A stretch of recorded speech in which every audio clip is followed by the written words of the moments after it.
Organic એટલે કે જે ગાય આધારિત ખેતી થતી હોય, જે ગાયના ગૌમૂત્રથી ખેતી થતી હોય, જેમાં બિલકુલ કોઈ પ્રકારના કેમિકલ ના નાખવામાં આવતા હોય, કોઈ દવા ના નાખવાની આવતી હોય, બ્રોકોલી, સ્ટ્રોબેરી, કોબીજ, ફુલાવર, ટમાટા, ધોણા પાલક બધી લગાડી, સ્ટ્રોબેરી ને પણ બનાસની ધરતી પર થાય. હા, બનાસની ધરતી, અને એ પણ જો ઓર્ગેનિક હોય તો કેમિકલ કરતા પણ સારી થાય.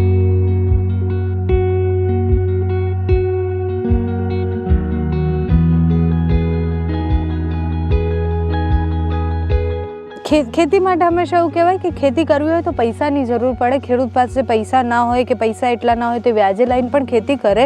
એમાં જો ઓર્ગેનિક આવે તો ખેડૂત પાસે પૈસા આવે ખરી? એ એવું નથી કે કેમિકલમાં આ બધું શક્ય છે. ઓર્ગેનિકમાં પણ 2-2, 3-3 પાક સાથે કરી શકાય. પહેલા અમારા વડવાઓ પણ એક સાથે 5-5 ધોન હાથે વાવતા હતા, અને ખેતી એ હું તો માનું છું કે 2028માં ટોપ 10 બિઝનેસ છે. અને ખેતીને બિઝનેસ તરીકે સ્વીકારવું પડશે. ધરતી માતાને માં માનવી પડશે, તો તમે પ્રગતિ થઈ. ખેતી એ તને પ્રેમથી કરવી પડશે.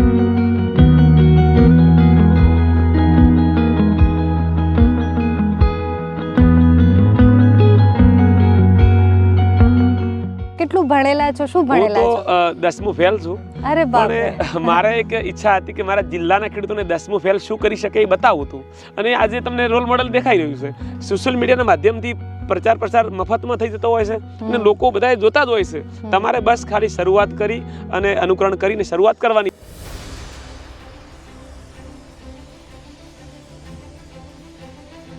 ડુંગળી બેને 200 ગ્રામની ઓર્ગેનિક ડુંગળી થાય છે. 200 ગ્રામ ડુંગળી. તમે જો તમને એમ લાગે કે આ શું ડુંગળી કેમિકલ, કે તમે માનો ના કે આ ડુંગળી કેમિકલની ઓર્ગેનિક હશે, પણ ખરેખર બેન આ વિસ્તારની અંદર આંબાની વાત આવે ને એટલે બધા ખેડૂત પડી ભાગે છે કે આ આંબો અમારા વિસ્તારમાં થતો જ નથી. એમાં ઊંધાઈનો પ્રશ્ન હોય, કોઈના કોઈ પ્રશ્ન હોય. આ પાક ચોળીનો છે, અને આજના સમયની અંદર ઓર્ગેનિક ખેતી કરવા ઓક્સિજન ચોળી છે ને એ ઉનાળુ પાક છે. અમે શિયાળે કરી બતાવ્યો છે.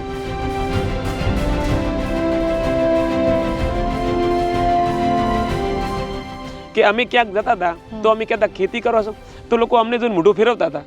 એ આજે અમને જોઈને તાકતા થયા છે.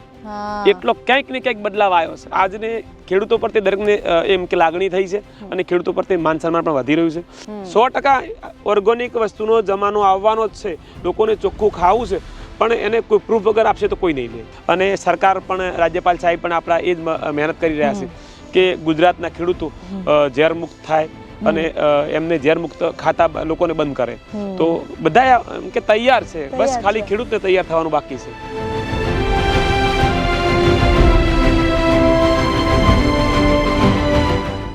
બજારમાં અત્યારે ઓર્ગેનિક ખૂબ ચાલે છે. ઓર્ગેનિકના નામે આપણે શાકભાજી અને ફ્રૂટ્સ લેતા હોઈએ છીએ, પણ એ કેટલો ઓર્ગેનિક છે આપણને નથી ખબર હોતી. એટલે જ્યારે આપણે એક બટેકું હાથમાં લઈએ અને એક રસાયણવાળું બટેકું હાથમાં લઈએ તો સામાન્ય માણસને ન ખબર પડે કે આમાંથી ઓર્ગેનિક કયું અને આમાં રસાયણથી જે પાક થયો છે એ બટેકું કયું. પણ શરીરને એ ખબર પડે છે. જ્યારે શરીરની અંદર એ જાય છે તો એના તત્વો પણ અંદર જાય છે, અને શરીરને એ ખબર હોય છે કે આમાંથી ઓર્ગેનિક કયું છે અને આમાં રસાયણવાળું કયું છે. ઓર્ગેનિક એ અત્યારે આપણને એવું લાગે છે કે અત્યારે આપણને જરૂર નથી, પણ લાંબો સમય જ્યારે બીમારીઓ અત્યારે જે રીતના વધી રહી છે, થોડા સમય પછી આપણને ખબર પડશે કે આપણા માટે ઓર્ગેનિક કેટલું જરૂરી છે. એક એવી જગ્યાએ હું આવી છું કે જ્યાં ખેતી છે ઓર્ગેનિક રીતના થાય છે. કઈ રીતના ખેતી થાય છે એ સમજવું છે, અને ઓર્ગેનિક કેમ જરૂરી છે, ખેડૂતો માટે પણ કેમ જરૂરી છે, અને સામાન્ય માણસ જે એ શાકભાજી કે પછી ફ્રૂટ ખાય છે એના માટે પણ કેમ જરૂરી છે, અને આ ઓર્ગેનિક ખેતી કેમ થાય છે, આખું પ્રોસેસ તમને સમજાવી છે. અને ઓર્ગેનિક ખેતી સાથે જોડાયેલી વાતો જે સામાન્ય માણસને નથી ખબર હોતી એ પણ પહોંચાડવી છે. ખેડૂત માટે પણ ઇમ્પોર્ટન્ટ છે, કારણ કે આગળનો સમય છે ઓર્ગેનિક સુધી જ જવાના છીએ આપણે. લાંબો સમય રાસાયણ સાથે આપણે નહીં જીવી શકીએ, કારણ કે એ જલ્દી થઈ જશે, પણ એ શરીર માટે પણ હાનિકારક છે અને ખેડૂતની જમીન માટે પણ. એટલે ઓર્ગેનિક ખેતર અને અહીંયા કેવી રીતના પાક થાય છે બધું જ તમને બતાવીશું. આ કન્વરજી છે અને આપણને સમજાવશે કે કઈ રીતના ઓર્ગેનિક ફાર્મિંગ થાય છે, કઈ રીતના ખેડૂતો જે દવા મુક્ત ખેતી કહેવાય છે કરી શકે છે. તમને આ આખા ખેતરમાં જે લીલુંછમ બધું દેખાતું હશે એ બધી જ શાકભાજી કોઈ પણ દવા વગર ઓર્ગેનિકલી એને વાવવામાં આવી છે, ઉગાડવામાં આવી છે. તો પહેલાં તો આ સમજવું છે કે ઓર્ગેનિક શું હોય છે. ઓર્ગોનિક એટલે કે જે ગાય આધારિત ખેતી થતી હોય, જે ગાયના ગૌમૂત્રથી ખેતી થતી હોય, જેમાં બિલકુલ કોઈ પ્રકારના કેમિકલ ના નાખવામાં આવતા હોય, કોઈ દવા ના નાખવાની આવતી હોય. અને ઓર્ગોનિક કરતાં આમ તો ગાય આધારિત ખેતી અમે વધારે પસંદ કરીએ છીએ. કે ઓર્ગોનિકમાં તો જો બહારથી વસ્તુ લાવવી પડતી હોય, એને ઓર્ગોનિક કહેવામાં આવતી હોય છે, પણ છતાંય ખેડૂતના ખર્ચા વધી જતા હોય છે. અને આજે ખેડૂત દુઃખી ક્યાં છે કે જેના ખર્ચા વધી જતા હોય છે, નફા કરતા ખર્ચાની લીટી લોબી થઈ જતી હોય છે. એટલે એક દવાનું પેકેટ લેવા જાય તો ખેડૂતોને કેટલાય હજાર રૂપિયા આપવા પડે. હું તો એવું માનું છું કે જેટલું ગાય આધારિત ખેતી થાય, કોઈ પણ પ્રકારની વસ્તુ જીવામૃત હોય, ઘન જીવામૃત બધું જ ઘરે બને અને આની ખાટી છાશમાંથી એના સ્પ્રે થાય, નીમ ઓઇલ થાય, બાકી વધારે પડતું કોઈ બજારમાંથી લાવવું ના પડતું હોય, એને ઓર્ગોનિક ખેતી થાય, જેમાં ખર્ચો જ નહીવત હોય અને એકલો નફો જ જોવાનો હોય, એને ઓર્ગોનિક કહેવાય. તો આ મારી પાછળ જેટલી પણ જમીન દેખાય છે, જે લીલુંછમ હરિયાળું ખેતર છે, તો એ બધી જ અલગ અલગ શાકભાજી છે અને બધી ઓર્ગેનિકલી કરવામાં આવી છે. જો આ ફાર્મ હાઉસ પૂરેપૂરું અમારા રાજુભાઈ સાહેબનું છે. હું તો ખાલી એનું મેનેજમેન્ટ કરી રહ્યો છું. પણ સાહેબની ઈચ્છા હતી, સાહેબ જ અમારા ખેડૂતોના મસ્યા થઈને આવ્યા છે, અને સાહેબની ઈચ્છા હતી કે મારા વિસ્તારના ખેડૂતો ઝેર મુક્ત વાવેતર કરતા થાય, વિસ્તારના લોકો ઝેર મુક્ત ખાતા થાય, એ હેતુથી અમે શરૂઆત કરી હતી. અને મારો અનુભવ હતો 10-15 વર્ષનો. સાહેબનું માર્ગદર્શન હતું, કનવરજીભાઈ આપણે આ રીતે શરૂઆત કરીએ. તો પહેલાં તો આપણા વિસ્તારની અંદર ઓર્ગોનિક ખેતી કરે, એમને એક જ વાત નિંદામણ સતાવતું હોય છે કે નિંદામણના કારણે બહુ તકલીફ થતી હોય છે. તો એના બદલામાં અમે મલ્ચિંગનો ઉપયોગ કર્યો છે અને ટપકથી અમે પીએચ પદ્ધતિ કરી છે. તો એનાથી અમને ઘણો ફાયદો થયો છે. અને આપ બધા જોઈ શકો છો કે જે પાછળ લીલુંછમ એમાં 20 આઈટમ લગાવી છે. બ્રોકોલી, સ્ટ્રોબેરી, કોબીજ, ફુલાવર, ટમાટા, ધોણા, પાલક બધી લગાડી છે. સ્ટ્રોબેરી ને પણ બનાસની ધરતી પર થાય. હા, બનાસની ધરતી. અને એ પણ જો ઓર્ગોનિક હોય તો કેમિકલ કરતાં પણ સારી થાય છે. અચ્છા, જ્યારે ખેડૂતની વાત આવે એટલે એ પાક લે તો એને એવું લાગે કે જલ્દી પાક થઈ જાય, જલ્દી પૈસા આવી જાય, ફરીથી બીજી ખેતી મતલબ બીજામાં એ ઇન્વેસ્ટ કરે. ઓર્ગેનિકમાં એ બહુ લાંબી પ્રોસેસ થતી હશે, કારણ કે એમાં કોઈ દવા નથી. એ જેવી રીતના એ પાકશે એવી રીતના જ બહાર આવશે. એ વાત સાચી છે બેન, પણ ઓર્ગોનિકમાં પણ એક બીજો કોન્સેપ્ટ તો છે જ. દાખલા તરીકે અમે કઠોળ પાક લેતા હોય તો સાથે મરચા કરીએ કે ઇન્ટરક્રોપ કરીએ, કારણ કે કઠોળ પાક છે એ નાઇટ્રોજન પેદા કરે છે અને પેલા નાઇટ્રોજનની જરૂર છે. તો 2-3 પાક કમ્પેરમાં કરીએ તો એક દિવસની આવક બંધ થતી નથી, ચોળી પૂરી થાય. મરચા થતા હોય એ એવું નથી કે કેમિકલમાં આ બધું શક્ય છે. ઓર્ગોનિકમાં પણ 2-3 પાક સાથે કરી શકાય. પહેલા અમારા વડવાઓ પણ એક સાથે 5-5 ધોન હાથે વાવતા હતા. તો એ સિસ્ટમને આ યુવાધન ભૂલી ગયું હતું. એ ઓર્ગોનિકે યાદ કરાવ્યું છે. એમને એવી ખબર હતી કે એ બધા એમની અંધશ્રદ્ધામાં એ બધા વાવતા હતા. એવું નથી. દરેક 3-4 પાક સાથે કરવામાં કંઈક ને કંઈક તો સાયન્સનું કારણ પણ હોઈ શકે છે કે જે નાઇટ્રોજન પેદા કરતું હોય. પેલાને જરૂર છે, પેલાને એક હાઈટ ઊંચી, જો પેલા અમે મકાઈ કરી છે તો એ ઊંચી હાઈટ લે છે. નેચર બીજો પાક કર્યો છે તો એને છોડાની જરૂર છે. કોલોબ્રેશન કર્યું છે અમે. તો આવા પાકો કરીએ તો આપણી આવક રોજની ચાલુ રહે જ છે. એવું નથી કે એ બધું કેમિકલમાં શક્ય છે. ઓર્ગોનિકમાં પણ બધું શક્ય જ છે. અચ્છા, અને આ બધું શીખ્યા ક્યાંથી તમે કેટલું ભણેલા છો, શું ભણેલા છો? હું તો 10મું ફેલ છું. અરે બાપ રે. મારે એક ઈચ્છા હતી કે મારા જિલ્લાના ખેડૂતોને 10મું ફેલ શું કરી શકે એ બતાવું હતું. અને આજે તમને રોલ મોડેલ દેખાઈ રહ્યું છે કે આ નાઇટ્રોજન ને કઈ રીતના કઈ ખેતી કરવી ને આ બધું શીખ્યા ક્યાંથી? મારા ફાર્મ ઉપર બેન જે પોતાના ફાર્મ ઉપર વિદેશના લોકો પણ આવી ચૂક્યા છે. અને MSc એગ્રીના વિદ્યાર્થીઓ ઘણા મારા ફિલ્ડ ઉપર આવતા હતા અને એમની પાસેથી આ જ્ઞાન મળ્યું મને. મારા વૈજ્ઞાનિકો સાથે પણ બહુ મોટા કોન્ટેક્ટો છે. સાયન્સ કમિટી મેમ્બર પણ છું. ઘણું બધું હું વૈજ્ઞાનિકો સાથે મારી બેઠક ઉઠક છે. મને જાણવા મળ્યું કે આમાંથી નાઇટ્રોજન મળે છે, આમાંથી આ મળે છે, આ બધું જાણવા મળ્યું. કાર્બન શેમાંથી મળે છે, જમીનને જરૂર શું છે, એ બધી રીત જાણી ગયા. રીતનો અભાવ હતો ક્યાંક ને ક્યાંક. ખેડૂત દુઃખ, કોઈ પણ માણસ દુઃખી હોય તો ક્યાંક ને ક્યાંક ખેતી ખરાબ નથી, રીત ખરાબ છે. એની ઉઠવા ઊંઘવાની રીત ખરાબ છે, ન કે બાકી કોઈ ખેતી ખરાબ છે જ નહીં. એટલે 10 ફેલ ખેડૂત શું કરી શકે કે 10 ફેલ માણસ બી કેવી રીતના ખેતીમાં આગળ વધી શકે એનું આ ઉદાહરણ છે. ઓર્ગેનિકની વાત કરીએ આપણે એટલે આ તમે જે કીધું કે બ્રોકલી ને બીજા બધા એવા એક્ઝોટિક જે વેજીટેબલ્સ છે જે બજારમાં વેચાય છે, આપણને નથી ખબર કે કેટલા ઓર્ગેનિક છે કેટલા નથી, પણ બનાસકાંઠાના લોકો એને એક્સેપ્ટ કરશે? આ તમે વેચો કે આ બધી વસ્તુ? અમે અમારે સાહેબ સજીવન ગ્રુપ સાથે અમે જોડાયેલા છીએ. નીતુબેનની બહુ મોટું કામ છે એમનું, જે એમના જોડે લાખો લોકો જોડાયેલા છે. અમારા રાજુભાઈ સાહેબ પણ એક બહુ એમ કે એમને અમદાવાદની ધંધા બીજા બહુ બોળા છે, એટલે એમને કોન્ટેક્ટો બહુ મોટા છે. અને સાહેબનું તો ખરેખર એ ખેડૂત ખેડૂતો માટે એક મસીહા થઈને આવ્યા છે. ખેડૂતોને એમનું એક જ ઈચ્છા છે કે મારો બનાસકાંઠાનો ખેડૂત શું કરવાથી પ્રગતિ કરે. એમને તો ઘણા બધા કોન્સેપ્ટ આદર્યા છે કે ખેડૂતને જે પણ જરૂર હોય, ફાઇનાન્સ જરૂર પણ હું કરવા તૈયાર છું. એમને ગાય વસાવી હોય તો ફ્રીમાં હું ગાયના પૈસા હું ભરવા તૈયાર છું. ઘણા બધા ઉપર સાહેબનો બહુ મોટો કોન્સેપ્ટ છે. એ આજે કદાચ નહીં સમજાય, પણ સાહેબ 2 વર્ષ પછી ખબર પડશે કે ઓર્ગેનિક કેટલું જરૂરી છે અને રાજુભાઈ સાહેબ ને નીતુબેન એમની ભૂમિકા શું રહી છે. એનું ફળ તો 2 વર્ષે જ મળતું હોય છે અને આજે એમને શરૂઆત કરી નાખી છે. તો હું તો ખરેખર બધાને વિનંતી પણ કરી દઉં છું કે નીતુબેન સાથે ને અમારા રાજુભાઈ સાહેબ સાથે જોડાઈ જજો, નહીતર તમે આગળના સમય પસ્તાવો થશે. અચ્છા, આ કેટલું મોટું ખેતર કેટલું છે? આ 16 વીઘાનું ખેતર છે અને 100% અમે ટોટલ એમાં જુઓ જામફળી પણ કરેલી છે. એટલે ઘણા આગળ નારિયેળી છે, બધા આંબા છે, બધી ઘણી બધી મિક્સ ક્રોપ કર્યા છે.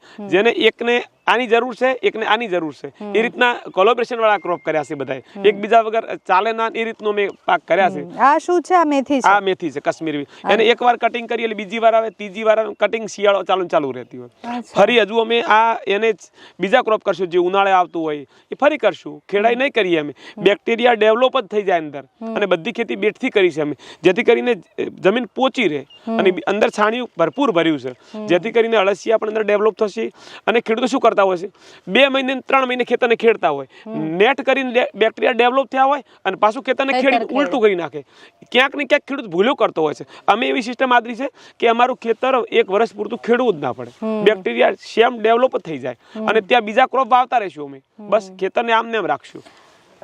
ખેતી માટે હંમેશા એવું કહેવાય કે ખેતી કરવી હોય તો પૈસાની જરૂર પડે. ખેડૂત પાસે પૈસા ના હોય કે પૈસા એટલા ના હોય તો વ્યાજે લાઈને પણ ખેતી કરે.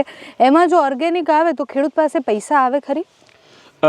અમારું તો એક જ કોન્સેપ્ટ છે સાહેબનો, રાજુભાઈ સાહેબનો એક જ કોન્સેપ્ટ છે કે તમે ખર્ચાની લીટી ટૂંકી થાય ને તો નફાની ઓટોમેટિક લોબી થઈ જવાની છે.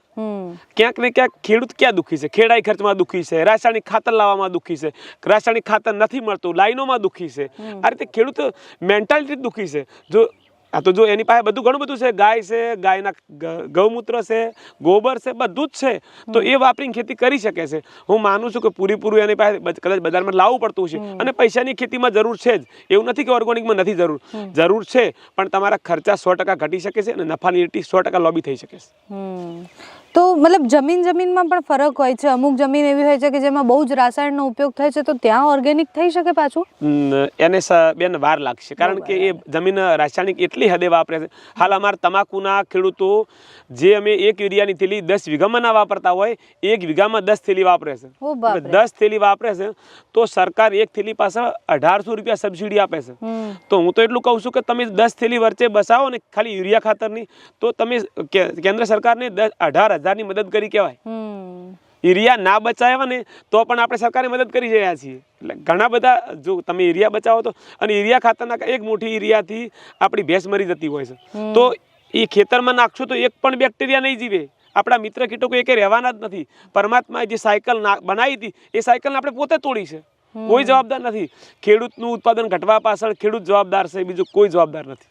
તો આપણે આ ખેતર ફરતા જોઈએ કે કયા પાક કેવી રીતના થાય છે. આ મેથી છે, તો આમાં કેવી રીતના કરવાનું? આ મેથી છે અને એ મેથીને આપણે બસ આનાથી થોડી હાઈટ વધશે એટલે કટિંગ ચાલુ થશે. અને એ પાછું 20 દિવસે પાછું કટિંગ આવી જતું હોય. અચ્છા, નોર્મલ મેથી જે વાવે ખેડૂત, એમાં આમાં શું ફરક છે? નોર્મલ છે ને એ થોડી હાઇબ્રિડ જેવી હોય છે. એ હાઇબ્રિડ છે ને સ્વાદ ઓછો આવે છે. એની સ્માઇલ, એનો સ્વાદ, બધી વાત બહુ સારો હોય છે. હા, તોડી શકો છો. આ મેથી છે, આ દેશી મેથી છે. બિયારણ બધા અમારા સાહેબે બહારથી દેશી લાયેલા છે અને એની સ્માઇલ અલગ હોય છે. એના પત્તા પેલા મોટા હોય છે, એનું ભલે પ્રોડક્શન ઓછું રહ્યું, પણ એનો એકવાર જે લોકો ઓર્ગેનિક બાજુ વળ્યા તો એ વળી જશે બાજુ. એટલે એ થોડી તકલીફ તો રહેશે. પણ અને પાલકનો કલર બી જે આપણે નોર્મલ જો અમે બજારમાં લેવા જઈએ તો એ થોડોક ડાર્ક હોય છે અને આ એકદમ ગ્રીન કલર છે. એ તો જુઓ તમે, ઓર્ગેનિક દેખાય છે ને એને આગળ. બધા પાક તો રૂપમાં એક ફરક પડતો હોય છે અને એની ગ્રીનરી બહુ સારી હોય છે. અને ઓર્ગેનિકના તો ઘણા બધા ફાયદા છે. સામાન્ય ખેડૂત એવું વિચારે કે એને ઓર્ગેનિક ચાલુ કરવું છે, તો એ કેવી રીતના સ્ટાર્ટ કરી શકે? સામાન્ય ખેડૂતને જો આજે ઓર્ગોનિક કરવું હોય તો ગવર્મેન્ટની ઘણી બધી સંસ્થાઓ પણ એમને હેલ્પ કરી રહી છે. દાખલા તરીકે આત્મા હોય, કેવીકે હોય, બધા એને હેલ્પ કરી રહ્યા. બીજું નંબરમાં ટપક, મલ્ચિંગ બધી જગ્યાએ સરકાર એમને સબસિડી આપી રહી છે. અને સરકાર પણ, રાજ્યપાલ સાહેબ પણ આપણા એ જ મહેનત કરી રહ્યા છે કે ગુજરાતના ખેડૂતો ઝેર મુક્ત થાય અને એમને ઝેર મુક્ત ખાતા લોકોને બંધ કરે. તો બધા એમ કે તૈયાર છે, બસ ખાલી ખેડૂતને તૈયાર થવાનું બાકી છે. તો ખેડૂત કેમ નથી વળી રહ્યો, તમને શું લાગે છે એમ કે ખેડૂતને ક્યાંક ને સમજ ઓછી છે? સમજ ઓછી છે, ક્યાંક ને ક્યાંક રીતનો અભાવ છે. ખેડૂતને એવું છે કે કેમિકલ નહીં નાખીએ તો ઉત્પાદન ઘટી જશે, પણ એ બધું કદાચ શરૂઆતમાં હશે, પણ આજે જે આ બેક્ટેરિયાની રીત છે, બધી રીતથી ખેતી થતી હોય તો કોઈ એવું તકલીફ નથી, કોઈ તકલીફ નથી. અને ઓર્ગેનિકમાં બીજું શું વાવી શકાય શાકભાજી સિવાય? બસ ઘઉં, બાજરી, એરંડા બધું થઈ શકે. જે નોર્મલ ખેતી થાય એ બધું ઓર્ગેનિક થઈ શકે. સિસ્ટમ કેવી હોય છે, એરંડા વાયા છે તો એરંડા 5-6 ઇંચ નીચેથી ખોરાક લેતા હોય તો બીજી વાર એમાં મગફળી કરી દેવાની હોય. હવે મગફળી કરી તો મગફળી કઠોળ પાક છે તો એ નાઇટ્રોજન અંદર મૂકીને ગયું છે. તો બીજો પાક એવું કરીએ કે જેને નાઇટ્રોજનની જરૂર છે. બસ આ જ કોલેબોરેશન પાક કરવાના, બીજું કશું જ કરવાનું નથી. અચ્છા, આ શાકભાજી ને બધું તો હું સમજી કે તમે બહુ જ વર્ષોથી ખેતી કરો છો એટલે તમને એક્સપિરિયન્સ છે કે કઈ ખેતી મતલબ કેવો પાક કેવી રીતના વાવવાનો. પણ આ તમે જે કીધું એક્ઝોટિક, જેમ કે બ્રોકલી છે કે પછી સ્ટ્રોબેરીનો પાક છે કે પછી બીજા છે, તો એ ક્યાંથી શીખ્યા, કેવી રીતના કર્યું? એ અમે કુંવરજીભાઈએ મને ગયા વખતે મને 10 છોડ આપ્યા હતા અને એમાં 2 ટ્રાય લીધા. એકને કેમિકલ આપ્યું, એકને વગર કેમિકલ રાખ્યું. અને વગર કેમિકલ વાળી જે સ્ટ્રોબેરી થઈ એ પેલા કરતા ઘણી સારી થઈ. અને મને જાણવા મળ્યું કે સર આપણે દવાના ખર્ચા કરીએ, ખાતર આપીએ, છતાં વગર ખાતર વાળી બહુ સારી થાય છે. તો એનું અનુકરણ કરી મેં મારા ફાર્મ ઉપર પણ સ્ટ્રોબેરી વાવી અને સાહેબના ફાર્મ પર આ વખતે લગભગ 1.5 વીઘો સ્ટ્રોબેરી. બીજા કયા ફ્રૂટ્સ એન્ડ વેજીટેબલ્સ છે ત્યાં? અહીંયા આગળ એક તો બ્રોકોલી છે, ફુલાવર કોબી તો છે જ, એક બીજી ઇંગ્લિશ આઈટમ છે લેટેસ. હા, એ અમારે રાજુભાઈ સાહેબનું અમદાવાદ રહેવાનું છે. તો બેનનું કહેવું હતું કે કન્વરજીભાઈ ત્યાં 600 રૂપિયા કિલોના ભાવ છે. આ બધા આટલા બધા ભાવ મેં કીધું છે તો આપણે પણ કરીએ. અને આજે તો જો સોશિયલ મીડિયાનો જમાનો છે, અમે સ્ટોરી મૂકશું તો પણ અમારો સેલ થવાનો છે. બસ અમે એ જ કહીએ ખેડૂતોને કે હવે આપણા પૂર્વજોને તો આ નહોતું, બધું સોશિયલ મીડિયા નથી. આજે તો સોશિયલ મીડિયાના માધ્યમથી પ્રચાર પ્રસાર મફતમાં થઈ જતો હોય છે અને લોકો બધા જોતા જ હોય છે. તમારે બસ ખાલી શરૂઆત કરી અને અનુકરણ કરીને શરૂઆત કરવાની, બીજું કશું. આ બધું ખરીદે કોણ છે? કારણ કે આટલી મોંઘી શાકભાજી છે, તમે જેમ કીધું કે 600 રૂપિયા કિલો વેચાય શહેરમાં, તો તમારે 600 રૂપિયા કિલો, તો તમારે તો આખું ખેતર છે અને આખું એટલો બધો પાક નીકળ્યો હશે, તો એ કોણ લે, કેવી રીતના લે? એમાં સોશિયલ મીડિયાના લીધે અમારા જે ગ્રુપ છે, સજીવન ગ્રુપ, જબરજસ્ત કામ કરી રહ્યું છે. જે એના ટચમાં બહુ જ લોકો છે, વિદેશના લોકો પણ એના ટચમાં છે. સજીવન ગ્રુપમાં એ બધી શાકભાજી અધિકારીઓ ખાતા હોય. આ જમાનામાં કોઈને મરવું નથી, કોઈને કેન્સર થવા દેવું નથી, લોકોને ચોખ્ખું ખાવું છે. પણ હવે કોઈ પ્રૂફ તો હોવું જોઈએ કે ચોખ્ખું છે કે નથી. કોઈ લારીને થોડું કોઈ માનશે. આપણે એને એ રીતનું પેકિંગ કરીને આપવું પડશે, એને પ્રૂફ હાથે કહેવું પડશે, તો લોકો ખાવા તૈયાર થશે. 100% ઓર્ગેનિક વસ્તુનો જમાનો આવવાનો જ છે. લોકોને ચોખ્ખું ખાવું છે, પણ એને કોઈ પ્રૂફ વગર આપશે તો કોઈ નહીં લે.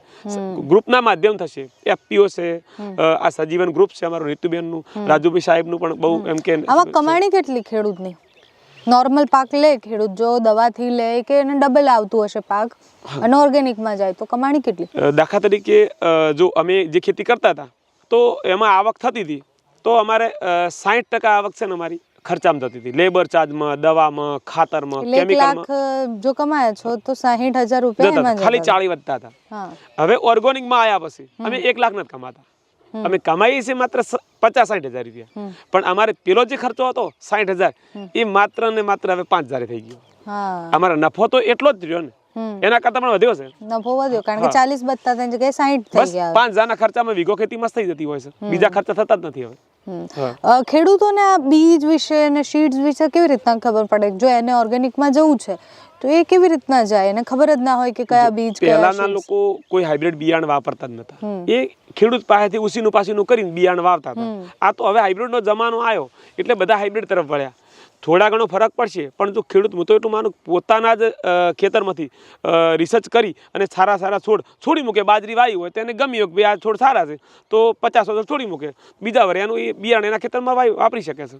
તો એને બિયારણના ખર્ચા મટી જતા હોય છે. જો ખાતરના તો મટી ગયા ગાય આધારિત થયું એટલે પણ બિયારણ પણ આ રીતે બંધ થઈ જાય એ સારું બિયારણ ગમતું અમે જ આ વખતે એવું કરવાના છીએ સાહેબ એ કીધું કે કનવરજીભાઈ આપણે 10 લાઈનો કરી છે 2 લાઈનો પકાવવાની છે એનું બિયારણ બનાવશું અમે બીજા ખેડૂતોને આપશું બસ અને અમે એ જ કરવાના છીએ દરેક ખેડૂતોને બિયારણ આપશે રાજુભાઈ સાહેબ અને એમને કહેશે કે ભાઈ હું તમને 1 કિલો આપું છું તમે આવતા વર્ષે મને 2 કિલો કહીને પાછું આપજો બસ કોઈ ખર્ચા નહીં એટલે ખેડૂત સમજી અને જો આ રીતના કામ કરે તો એનું ખેતીમાં પૈસા એકદમ ઓછા જાય અને વેચાણ વધારે થાય અને બીજા ખેડૂતની મદદથી એ વધારે કરી શકે શ્યોર બેન મારું તો એક જ કહેવું છે તમે ખેતીમાં દુઃખી છો તમે નફો તમને નથી મળતો તો તમે ક્યાંક ને ક્યાંક તમારી રીતનો અભાવ છે એટલી જ વાત છે મારું તો એક જ કહેવું છે બધાય દૂધ પીવાની ભલામણ કરતા હોય પણ જમીન પીવું કે જમ્યા પછી પીવું એ જાણી જાય તો બસ મજા છે અને ખેતીમાં દુઃખી માણસ એમને એક જ વાત છે જો ટપક ઉપર આવશે મલ્ચિંગ ઉપર આવશે અને પ્રાકૃતિક ખેતી ઉપર આવશે ને તો એમને લાગશે કે જિંદગી આપણે વેડફી કાઢી છે ખરેખર જો અને ખેતી એ હું તો માનું છું કે 2028માં ટોપ 10 બિઝનેસ છે અને ખેતીને બિઝનેસ તરીકે સ્વીકારવું પડશે ધરતી માતાને માં માનવી પડશે તો તમે પ્રગતિ થઈ ખેતી એ તને પ્રેમથી કરવી પડશે તમારા ફેમિલીમાં પણ બધા ખેતી કરે છે હા મારું પૂરું ફેમિલી અમે અમારી ખેતીમાં 3નો સંગમ છે મહેનત વિજ્ઞાન અને સરકાર અચ્છા હા અમારી મહેનત હતી અમારે વિજ્ઞાનનો સંગમ થયો અને સરકારનો સપોર્ટ જો હમણાં ડ્રોન દીદી યોજનાની અંદર અમારી પુત્રવધુને સરકારે 12 લાખનું પેકેજ ફ્રીમાં આપી દીધું અચ્છા અને જે પુત્રવધુ આજે ડ્રોનથી પણ સારું કમાઈ રહી છે અને અમને સપોર્ટ પણ કરી રહી છે અને આખું પરિવાર મને તો બીજું કંઈ દેખાતું જ નથી હું તો એટલું જ માનું કે આખો પરિવાર ખેતીમાં જ છે અને એને બહુ સારી રીતના બિઝનેસ તરીકે બસ ખેતીને બિઝનેસ તરીકે માનો બસ બીજું કંઈ નહીં આજનો યુવા ધન છે ને એ ખેતીને બિઝનેસ તરીકે માનશે અને હું તો માનું છું કે જો યુવા જનરેશન જો ભણ્યો ગણ્યો ખેતીમાં આવશે તો મારા કરતા પણ આગળ જશે પણ આજકાલ એ પણ તકલીફ છે ને કે ખેડૂત ક્યારેય ચાહતા જ નથી કે એના દીકરા દીકરી ખેતી કરે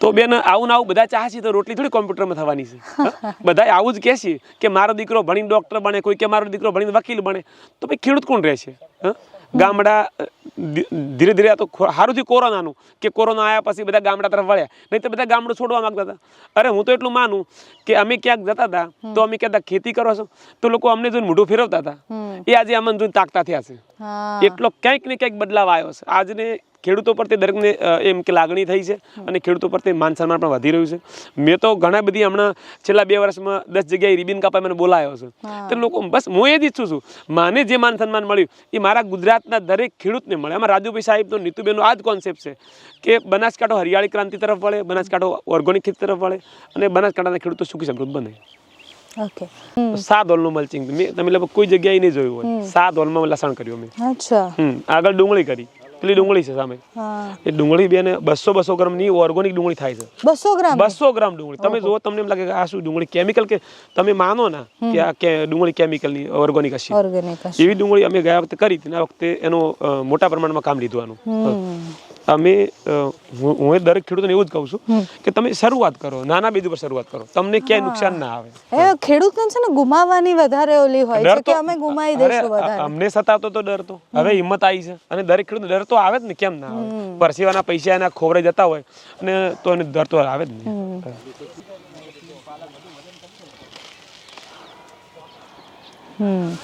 પ્યોર દેશી બિયારણ અમે સૌરાષ્ટ્રથી લાયા છીએ અને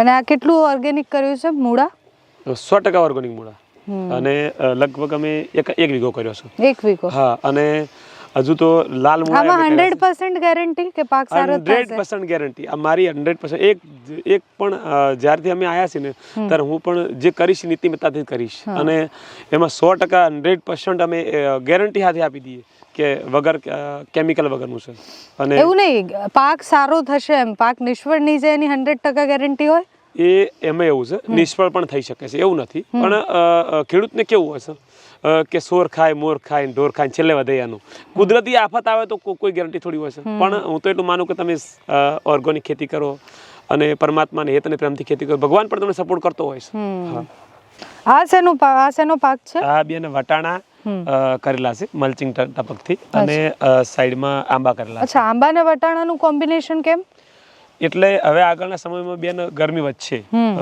માર્ચમાં ને એપ્રિલમાં તો નીચે બીજો પાક હોય તો એની હીટ ના લાગે આંબાના છોડને એટલા માટે નીચે પણ બીજો પાક કરી દઈએ છે અને આંતરપાકમાં આંબા કરેલા છે આ કેટલા મોટા છે છોડ છોડ બસ હવે તૈયાર થવાની તૈયારી છે. બસ હવે ફ્લાવરિંગ આવશે વટાણાને, અને વટાણા મોટા થશે એટલે વટાણા લગભગ આપણી હાઈટ કમર બરોબર હાઈટ લઈ લેતા હોય વટાણા. આટલે સુધી આવશે. હા, અને 3 કિલો પ્રોડક્શન આપે એક છોડ. ઓહો. હા. અચ્છા, તો અત્યારે બી આંબા કર્યા છે, અત્યારથી કર્યા છે આંબા? આંબાને તો લગભગ અમારે 1 વર્ષ થવા આવ્યું છે.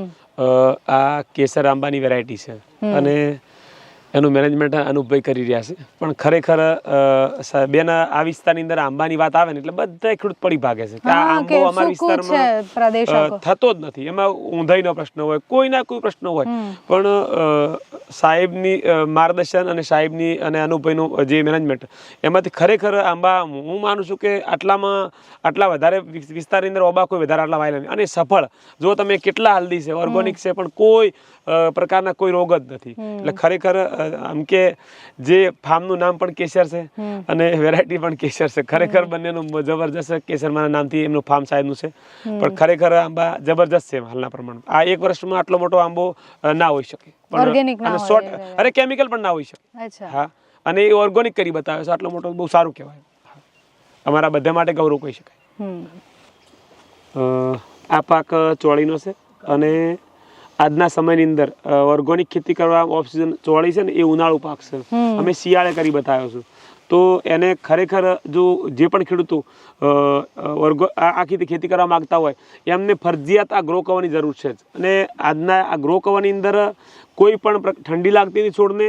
જે પાક ઉનાળે કરવાનો હોય શિયાળે થઈ શકે છે. બીજું, કોઈ પણ પ્રકારની જીવાત એમને મચ્છી હેરાન કરતી નથી. તો ખરેખર સારામાં સારું છે. બીજો એક વધારે ફાયદો કે સરકાર આમાં 50% સબસિડી આપી રહી છે, અને આ વસ્તુ 1 વર્ષ તમે વાપરશો તો તમારે 4 વર્ષ ચાલશે. તો બહુ એમ કે એક વખત ખર્ચો કરવો પડે છે, પણ 4-5 વર્ષ ચાલે છે. તો ખરેખર આની પણ બહુ જરૂર છે, અને વાપરવાની ભલામણ પણ કરું છું બધાને. આટલી વાર આપણે વાતો કરતા હતા ભાઈ સ્ટ્રોબેરી ને લેટ્યુસ ને, આ તમને પ્રત્યક્ષ બતાવી રહ્યા છો કેટલું હલ્દી છે. આ છે સ્ટ્રોબેરી અને આ છે લેટ્યુસ. બંને જે આ વસ્તુ બનાસકાંઠામાં ઘણા જગ્યાએ કોઈ નામ પણ નહીં સાંભળ્યું હોય. બનાસકાંઠા શું ભારતમાં બહુ નહીં સાંભળ્યું. અને એને અમે પ્રત્યક્ષ કરી બતાવી છે. ઘણી જગ્યાએ મારા સ્ટ્રોબેરીના ફળ પણ લાગી ગયા છે. આપ જોઈ શકો છો, આ સ્ટ્રોબેરી ફૂલ આવી ગયા છે, સ્ટ્રોબેરી લાગી પણ ગઈ છે, અને કેટલું હલ્દી છે, અને 100% જે ઝેર મુક્ત છે. તો એ પણ લાગી ગયું છે. બીજું તમને બતાવવા જઈ રહ્યા છે જે અમારું આ મશીન, એ અમને બહુ સપોર્ટ કરી રહ્યું છે. જે હવામાનની વાતાવરણ બદલાવાનું હોય તો એ પણ અમને એડવાન્સમાં જાણ કરે છે. કોઈ જગ્યાએ ભેજ ઓછો હોય, કોઈ જગ્યાએ થ્રિપ્સ હોય, કોઈ જીવાત છે, બધી જ એ મશીનના માધ્યમથી અમને ખબર પડે છે. એટલે શું નામ છે આ મશીનનું? ફાયલો મશીન. આ મશીનની જે મેં આગળ વાત કરી એમ કે વિજ્ઞાન અને મહેનત બંનેની કોલેબોરેશન કરવું પડશે, અને સાચી દિશામાં, અને સરકારની પણ હેલ્પ, આ ત્રણનો સંગમ થાય તો ખેડૂત કોઈ વાતે દુઃખી થશે નહીં. અને એ આજે તમે પુરવાર પણ અમે બતાવવાના છીએ. હજુ પણ અમારું ફાર્મ પૂરેપૂરું થશે એમ તમે જોતા રહેશો. આ શું છે આખું? મતલબ પાણી જેવું લાગે છે આની અંદર. આ એક કીટ છે જે અમે જીવામૃત બનાવતા પહેલા. તો જીવામૃત પૂરું ઓગળતું ના, કંઈક તકલીફ થતી, ખેડૂતને ડ્રીપમાં ચડાવવામાં તકલીફ પડતી, ઘણી તકલીફ પડતી હતી. પણ હવે આ કીટ આવી, એમાં બેક્ટેરિયા હોય છે. આમાં ઉપરથી અમે છાણ નાખવામાં આવે છે અને ગૌમૂત્ર નાખવામાં આવે છે, જેથી કરીને આગળના ભાગમાં જે લિક્વિડ નીકળે છે 2-4 દિવસે એ એકદમ પ્રવાહી જેવો હોય છે. એમાં કોઈ તકલીફ જ નથી હોતી, અને એ પાક માટે એટલું ફાયદાકારક છે, એની વાત જ ના પૂછો. જે તમે આ ટોટલ પાક જોયો એમાં સૌથી રોલ મોડલ ભૂમિકા હોય તો આ કીટની છે, અને એના કારણે ઘણા બધા ફાયદા છે. અને ખેડૂતોને ખરેખર જો એક ગાય અને એક કીટ ઘરે હોય તો એ હું માનું છું કે 5 વીઘા ખેતી સારામાં સારી કરી શકે, અને બિલકુલ ઝેર મુક્ત કરી શકે. એટલે ખાસ અમે આની બતાવી રહ્યા છીએ કે આ જે કીટ છે એ અવશ્ય વસાવી જોઈએ. અને જો કીટ કોઈને વસાવી હોય તો અમારા રાજુભાઈ સાહેબ એમને મોટી હેલ્પ કરી રહ્યા છે. જો એક ગાય લાવશે તો એ ગાય પણ રાજુભાઈ ફ્રીમાં અપાવશે, અને આ કીટમાં પણ એ એમને મદદ કરી શકે છે. તો દરેક ખેડૂત વિનંતી કરું છું કે જેને પણ કીટ વસાવી હોય અને તો એકવાર અવશ્ય અમારા રાજુભાઈ સાહેબનું કેસર ફાર્મની મુલાકાત લેજો. આ એકદમ હજી નાના છોડ છે, તો આ કોણે વાવ્યા છે ને આ કેમ નાના છે હજી? આ નાના છોડ છે ને, આપણી રાજુભાઈ જોશી સાહેબ એક સ્કૂલ ચલાવી રહ્યા છે જે કેસર સ્કૂલ. એ બહુ એમ કે સ્કૂલ તો મોટી છે જ, પણ આજના યુગની અંદર કોઈ પણ જે વિદ્યાર્થીઓ હોય એમને ખેતી વિશે કોઈ નોલેજ નથી હોતું. તો સાહેબનો એક કોન્સેપ્ટ છે કે અમારી સ્કૂલના વિદ્યાર્થીઓ એ પણ ઝેર મુક્ત ખાય અને જાતે એમને વિદ્યાર્થીઓ દ્વારા જ અમે લાઈવ એમને વવરાયા છે અને વિદ્યાર્થીઓને ખબર પણ પડે કે આ ખેતી કઈ રીતે થાય છે અને કઈ રીતે. હવે એમને દ્વારા જ અમે એમને એ પાક થશે એ એમને જ પીરસવામાં આવશે, એમને જમાડવામાં આવશે, એમને ઘરે પણ અમે આપશું કે લોકો એમના માતા પિતાને પણ ખબર પડે કે ઝેર મુક્ત કેટલું અને કઈ રીતે થાય છે. અને બસ સાહેબનો એક જ કોન્સેપ્ટ છે કે આખું ગુજરાત એ અને આખું જિલ્લો ઝેર મુક્ત થઈ જાય અને ખેડૂતો પણ ઝેર મુક્ત ખેતી કરતા થઈ જાય. તો જો બાળકોમાં શીખશે કે અમારી સ્કૂલમાં થાય છે, ઘરે જઈને એમના વાલીને વાત કરશે તો 100% એમના વાલીઓ અનુકરણ કરશે અને સાહેબનો કોન્સેપ્ટ સફળ થશે. બસ આ જ પ્રયોગો સાહેબના રહ્યા છે અને ખરેખર સાહેબનો પણ આભાર માનું છું. આજના ખેડૂત જે છે જે રસાયણથી કે દવાઓથી ખેતી કરે એમને ડર હોતો હોય છે કે પાક નિષ્ફળ જશે જો અમે ઓર્ગેનિકમાં જશું, કે જમીન ખબર નથી અમને કેવી છે તો અમે પહેલો પાક બીજો પાક લેશું તો એ ખરાબ જશે. તો એ લોકો શું કરી શકે? હું એમને એક જ વાત કરું છું કે જે પણ અમારા બનાસકાંઠા જિલ્લાના ખેડૂતો હોય અને ડર સતાવતો હોય કે ભાઈ અમને ઓર્ગેનિક ખેતીમાં નુકસાન આવશે આ તે, તો એમને અવશ્ય એકવાર અમારા રાજુભાઈ જોશી સાહેબનું કેસર ફાર્મની મુલાકાત લેવી જોઈએ. અહીંથી એમને લાઈવ જોવા પણ મળશે, હિંમત મળશે અને સપોર્ટ પણ મળશે. અમારા સાહેબ એમને સપોર્ટ પણ કરશે. સજીવન ગ્રુપ સાથે અમારા નીતુબેન પણ જે ઓર્ગેનિક ખેતી કરવા માગે છે એમને બહુ મોટો સપોર્ટ કરી રહ્યા છે. તો દરેક ખેડૂત વિનંતી કરું છું કે અવશ્ય એકવાર અમારા બનાસકાંઠા જિલ્લાના કેસર ફાર્મની મુલાકાત લેજો, ત્યાં લાઈવ તમને જોવા મળશે.